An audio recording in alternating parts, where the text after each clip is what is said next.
আসসালামু আলাইকুম। সবাই কেমন আছেন? আলহামদুলিল্লাহ আমরা সবাই ভালো আছি। গরম, গরম পেঁয়াজু খাওয়ার মজাই আলাদা। গরম, গরম পেঁয়াজু খেতে কার না ভালো লাগে?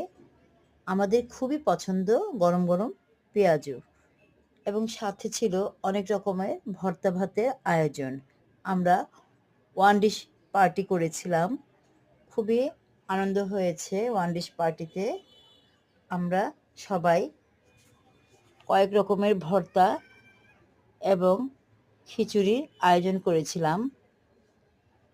পেঁয়াজু ছিল, মাংস ছিল। সবাই খুব মজা করে খেয়েছি।